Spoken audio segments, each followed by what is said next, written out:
Hello, music lovers and friends. Here I offer the commentary for every variation of Rhapsody on the theme of Paganini. Variation 1 starts before even the main theme appears. Yeah, this is very clever. What better way to start a set of variations than to start with the bare minimum? Just the simple harmonies supporting a theme. That's yet to come. Simple and effective. The main theme, the Paganini theme. Rachmaninoff wrote a plot for a new ballet production. Yeah, the plot is about the legend of Paganini, who sold his soul to the devil to acquire his virtuosic violin abilities. Skill achieved through endless hard work is attributed to cheating with the devil. How disrespectful is that? Here is variation 2, and the piano plays it with extra flair and sometimes some grace notes for decoration. In most piano and orchestra works, the piano entrance is more of a statement, often dramatic. But here, piano entrance is a continuation, a commentary, if you will. Variation 3. Variation 3 is a harmonic variation. Both the orchestra part and the piano part feels like accompaniments, an accompaniment on an accompaniment. The theme is hardly noticeable unless you study the full score where the motif is quoted, but hidden. It is hidden within a flurry of 16th notes played by the orchestra. Variation 4 is a motivic variation based entirely on just the motif of the caprice. Not the whole melody, just the motif. Right? The piano and orchestra plays off of each other, kind of like tennis or ping pong. It explores different treatments of the motif, including inversions, as well as a sense of structural balance. A very brisk variation.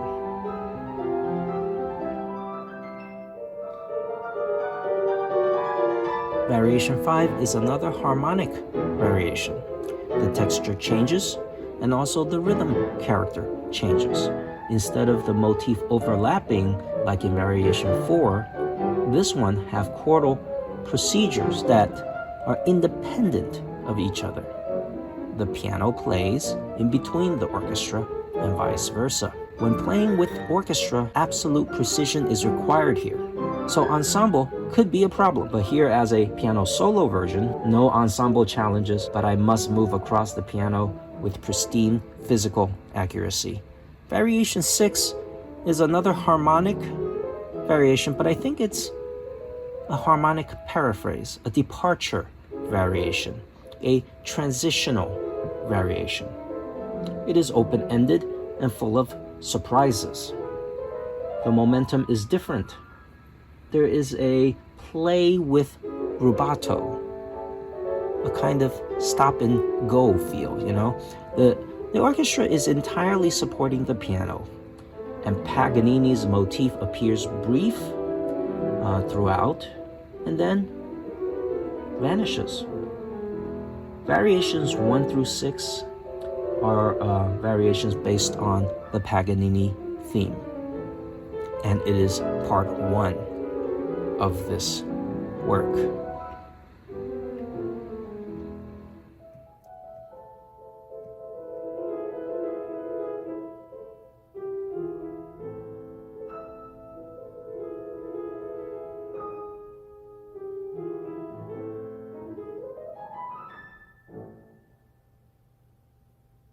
Variation 7 starts part 2. This is a darker section. Everything but the harmony is new. The Day of Wrath theme makes its first appearance. In the ballet, the plot states that the devil is toying with Paganini. And, I don't care for that line of thinking, even though Rachmaninoff himself provided the idea for the plot. He wanted to resurrect the legend of Paganini with this piece. I like to think of this theme as challenges in life rather than the devil. Also, I don't think this Wrath theme is too terribly dark. It is cool. This variation joins the Wrath theme with the Paganini theme, theme 1 and theme 2. The Paganini theme is in diminution, and it is set in the same harmonic figure, A minor.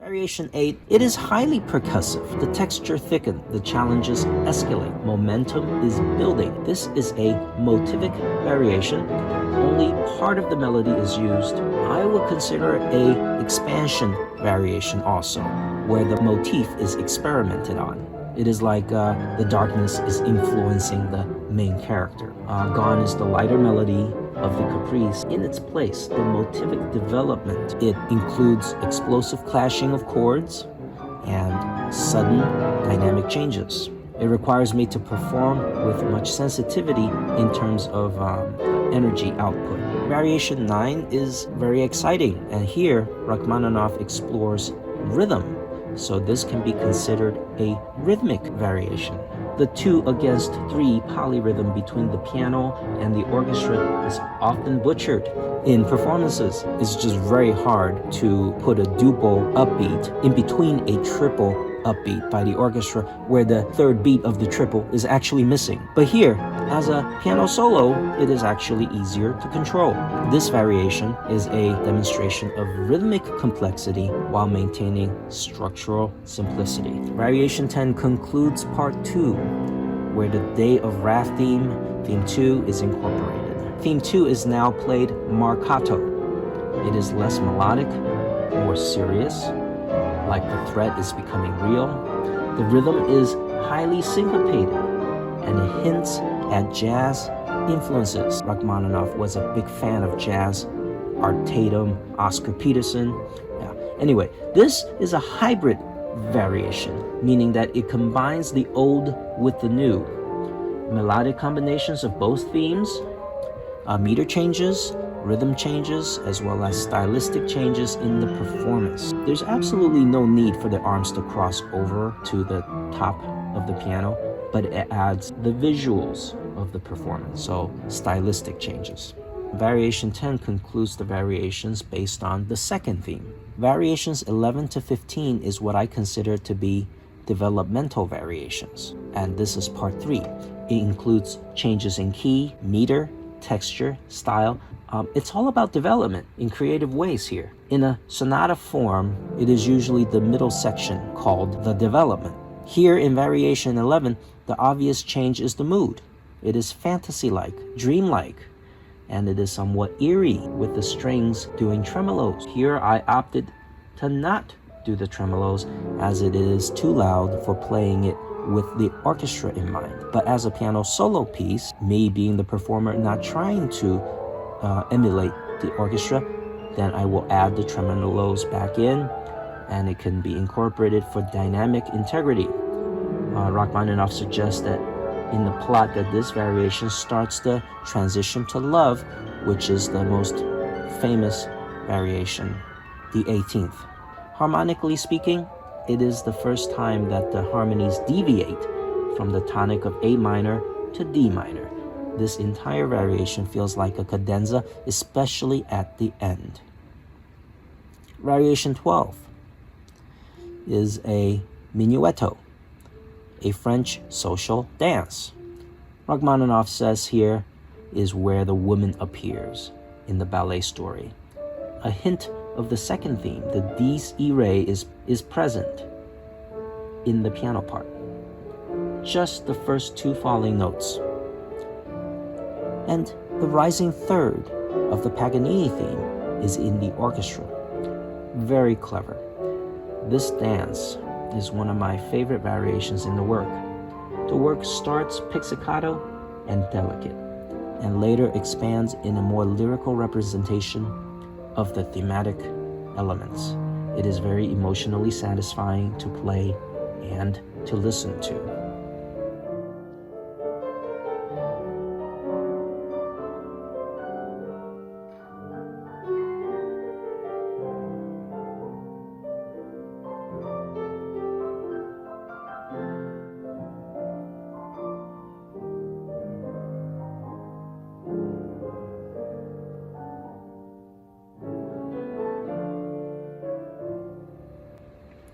Variation 13. What better way to transition into Variation 13 than to go from a minuet to a full, strong waltz? Also, the entire melody of the Paganini theme makes a return. This is a melodic, not motivic variation with the aim of development. Other than hearing it in its entirety during the theme and Variation 2, this is the first time where the entire melody is considered.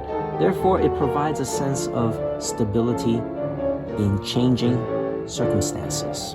Variation 14, a big departure in Variation 14 to the key of F from a waltz to a march. It is mostly orchestral. The texture is thick with chords in both the piano part and the orchestra part. To me, this variation just spells adventure, maybe on a train and relocating to a exciting destination. Here, you may wonder, how does the Paganini theme fit in? Well, it is not rising thirds, but falling third, and that hints that the variation is inverted. The 18th variation is not the first place where the melody, the motif, is inverted. Here, the main theme inverts for the first time, and it is later fully fleshed out in the 18th variation. The variation is motivic and relentless in terms of rhythm. Variation 15. In Variation 15, more evidence of jazz influence is noticed. The blues scale is utilized, and the whole variation is thin in texture. It is like an improvisation. It is also cadenza-like, since the majority of it is played by the pianist alone. This one is the most fun one to play in the piece so far. Technically satisfying and highly virtuosic. The Paganini theme is once again inverted, but instead of using the minor scale, it is in the blues scale. What a brilliant way to conclude part 3, the development.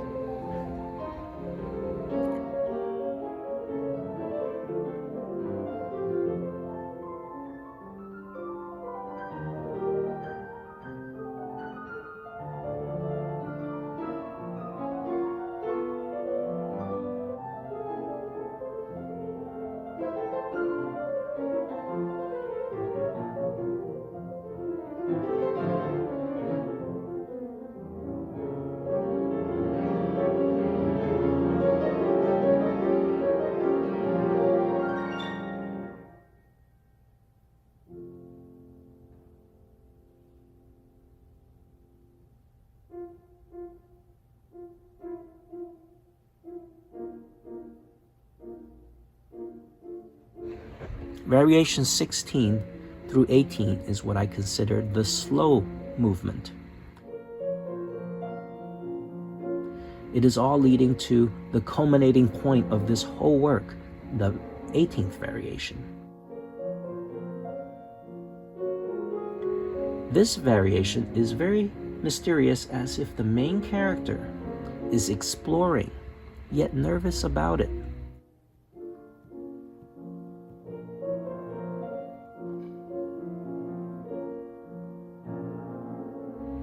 So much beauty here, and represented by high chromaticism.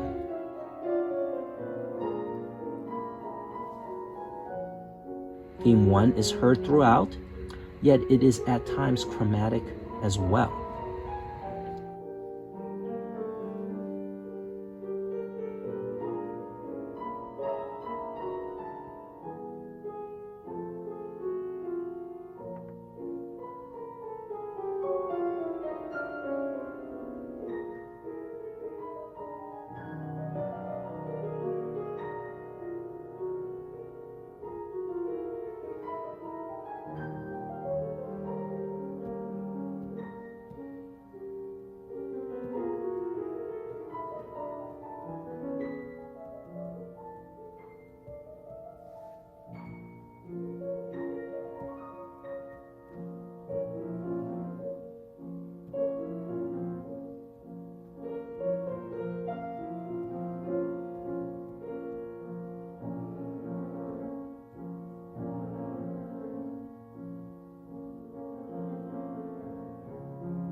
Variation 17, in my opinion, is darker Then theme 2, the Day of Wrath theme, a chromatic bass, and only the cadence of the Paganini theme is used.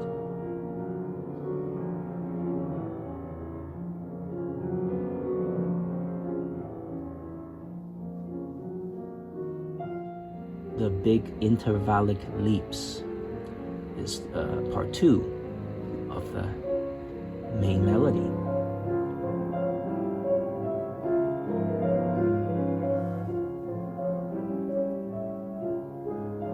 The main motif is missing, as if the main character is completely lost in his search and exploration.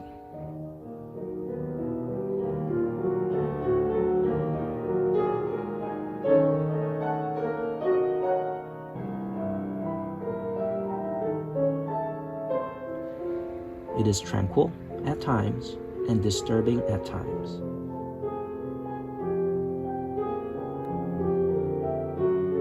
It is slow, but the slower the burn, the bigger the payoff. Here, the main character is maybe feeling lost, lonely, and maybe even a bit of fear, but we know what's coming.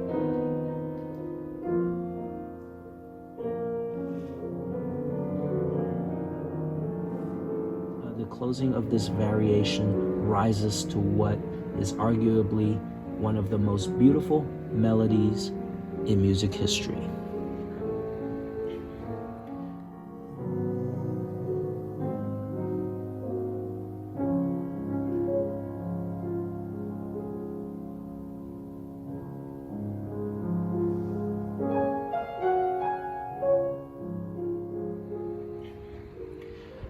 The 18th variation.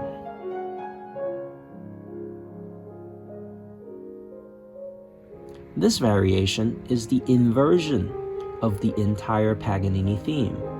A minor now, through a few variations, transposed to D flat major. It is inverted and slowed down. This time the entire melody is present and it is variated 3 times. A piano solo, and then an orchestra representation, and then a full orchestra tutti dramatic version, plus a coda that winds this whole experience down. It is a set of variations within a set of variations. How cool is that?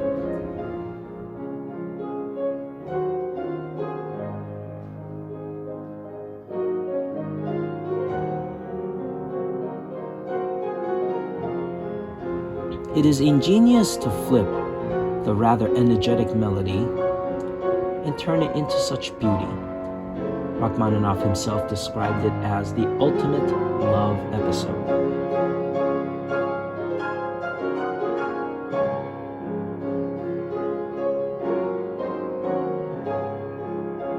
Sometimes I would play the transcription just to hear, and I concluded on the 18th variation to have a beautiful, peaceful conclusion to my practice session. And I also would not play the original anymore. It is so much more satisfying to play this as a transcription.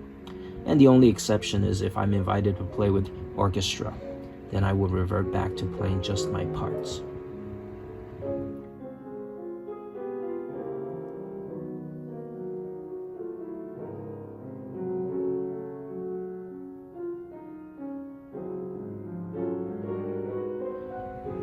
And variation 18 concludes the love variations.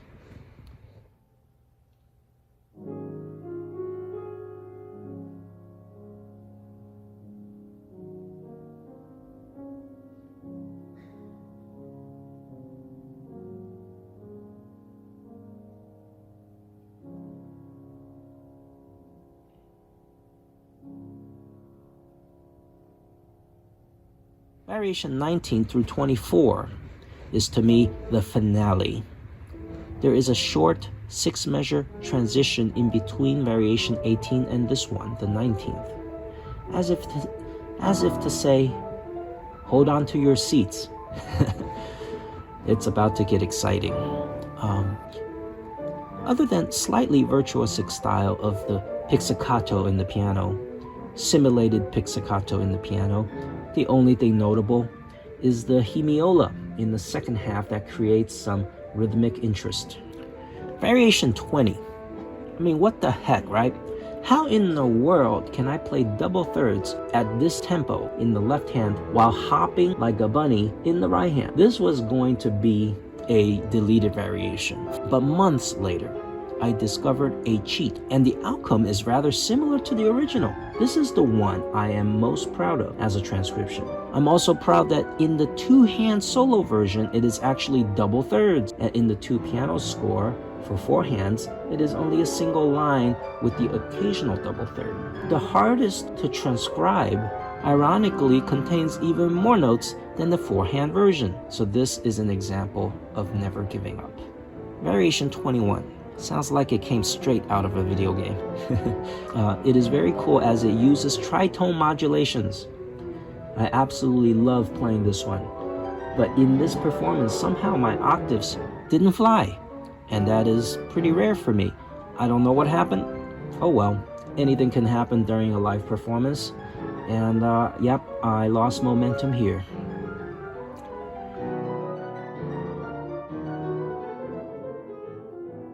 Variation 22 is a big departure. It is its own thing. It's the march. I think calling it a paraphrase variation is suitable. It is no longer contained within its structural boundaries. It is the longest variation in 3 sections. The march-like opening with full chords by the pianist and motivic burps from the orchestra.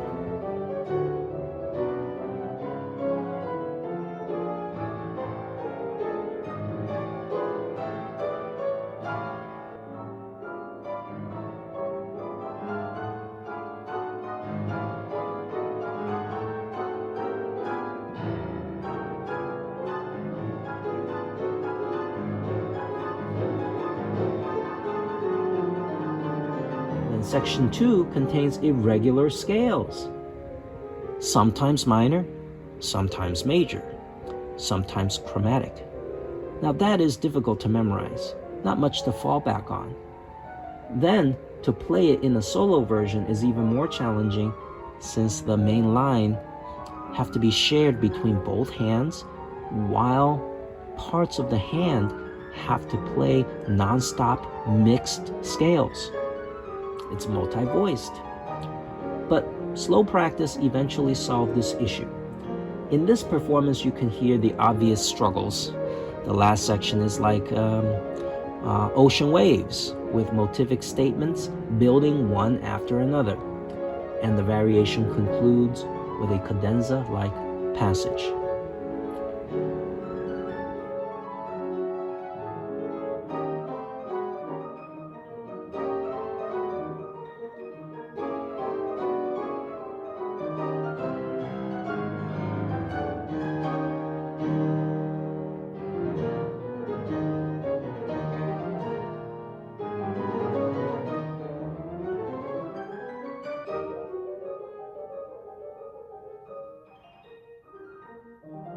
Variation 23 brings back the Paganini theme, but in a frenzy. Not much to say here except that it is just pure thrills. I would say that this finale trumps even the mighty Rachmaninoff Third Piano Concerto in terms of thrills in the finale. Rock 3 is more about passion. This one is just non-stop thrills.